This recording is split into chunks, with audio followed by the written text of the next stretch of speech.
सीधे रुख करेंगे उत्तर प्रदेश के मुख्यमंत्री योगी आदित्यनाथ संबोधित कर रहे हैं, लिए चलते हैं। भारतीय जनता पार्टी और सहयोगी दलों के सभी पदाधिकारी और जालौन जनपद से जुड़े हुए सभी मेरे उपस्थित बहनों और भाइयों, दीपावली के ठीक पहले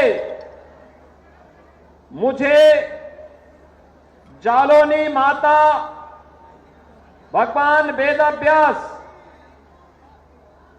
रक्तदंडिका मंदिर, बैरागढ़ मंदिर और सूर्य कुंड की इस पावन धरा जालौन में आने का सौभाग्य प्राप्त हुआ है। इस अवसर पर लगभग 1900 करोड़ रुपए की परियोजनाओं का सौगात जनपद जालौन वासियों को प्राप्त हो रहा है। इसके लिए आप सबको हृदय से बधाई देता हूं। बहनों और भाइयों, जालौन ऋषि जलवान की पावन साधना स्थली, भगवान वेदव्यास की पावन स्थली के साथ ही जहां इसका पौराणिक महत्व है, वहीं ऐतिहासिक कालखंड में भी कालपी ने फिरंगियों के दांतों को खट्टा करने में यहां के स्वाधीनता संग्राम सेनानियों ने महत्वपूर्ण भूमिका का निर्वहन किया। कालपी आज भी उसका एक जीवंत उदाहरण हम सबके सामने है और ऐसी पावन धरा पर दीपावली के ठीक पहले आने का सौभाग्य प्राप्त हो तो ये तो सोने में सुहागा है और उसी सोने में सुहागा का आनंद लेने के लिए कालपी के हमारे हस्तशिल्पियों के द्वारा हैंडमेड कागज इस जनपद को एक नई पहचान दिलाती है और हमने वन डिस्ट्रिक्ट वन प्रोडक्ट के माध्यम से उसे एक अलग पहचान देने का काम किया है। और आज इसीलिए जब मुझे इस जनपद में आने का सौभाग्य प्राप्त हुआ तो मैंने बाहर लगी हुई प्रदर्शनी के माध्यम से उन सबको देखने का प्रयास भी किया। जालौन की एक और विशेषता है, अन्य जनपदों को यह सौभाग्य नहीं प्राप्त होता है।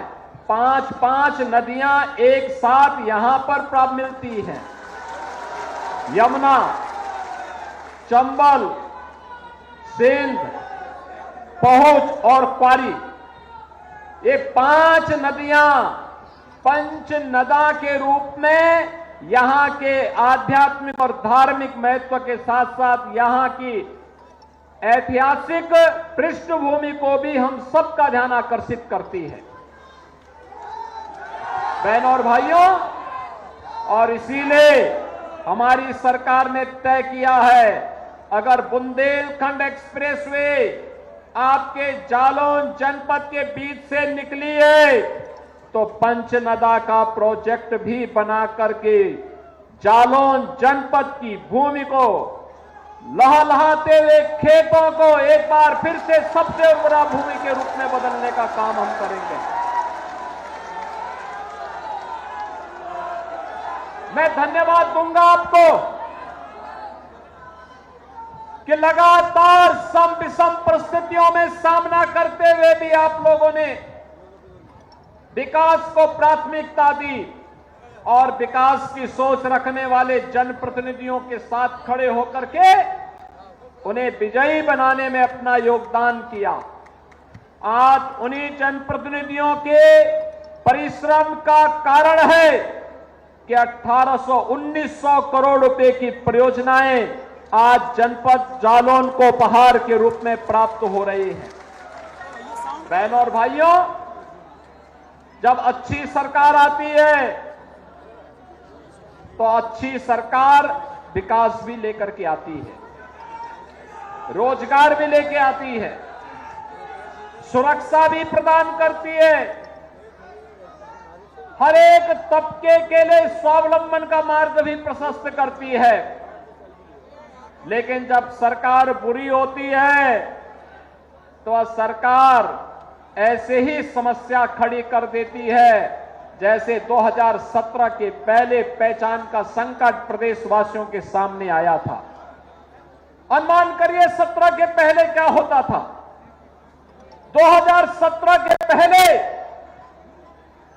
चाचा भतीजे की जोड़ी वसूली के लिए निकल पड़ती थी।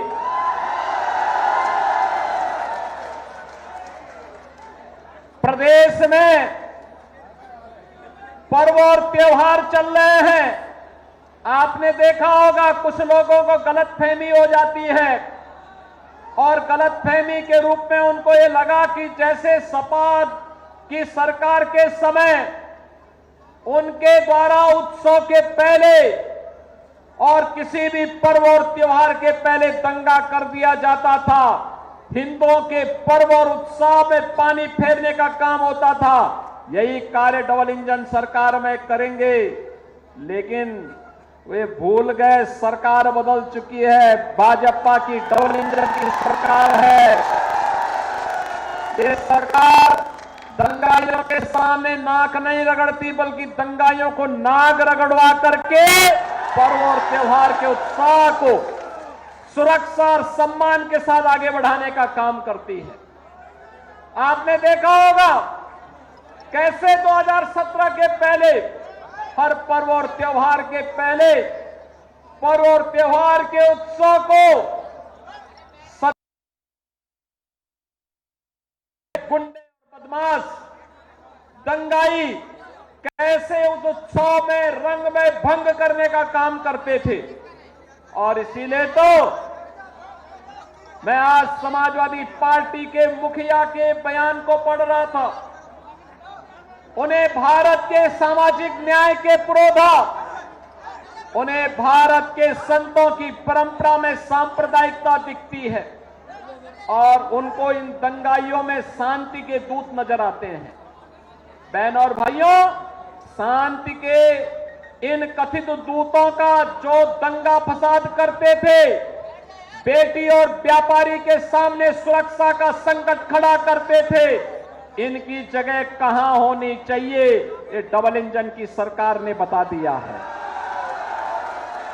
ये बता दिया है और यह भी तय कर दिया गया है कि दंगाई और दंगा को प्रेरित और प्रोत्साहित करने वाले अपराध और अपराधियों के साथ खड़े होने वाले लोगों की जगह कहां होनी चाहिए। आज माफिया प्रवृत्ति के लिए प्रदेश में कोई जगह नहीं है, अराजकता के लिए कोई जगह नहीं है।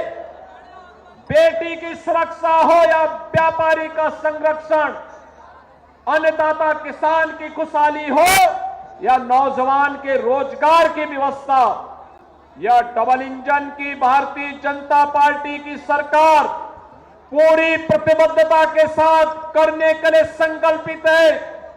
ये समाजवादी पार्टी ही थी जिसे सामाजिक न्याय के पुरोधाओं के स्मारक अच्छे नहीं लगते थे, उनको तोड़ने की बात करती थी समाजवादी पार्टी। ये वही समाजवादी पार्टी है जिस समाजवादी पार्टी ने सत्ता में आते ही सामाजिक न्याय से जुड़े हुए, दलित उत्थान के साथ जुड़े हुए महापुरुषों के नाम पर बने हुए स्मारकों को समाप्त करने की घोषणा कर दी थी।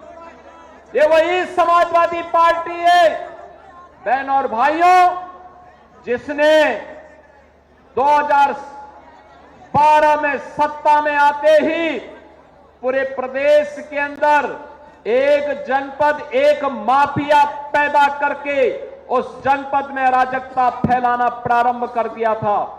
ये वही समाजवादी पार्टी है जो समाजवादी पार्टी नौजवानों के रोजगार पर डकैती डालती थी, बेटी की सुरक्षा पर सेंध लगाने का काम करती थी और उस समय किस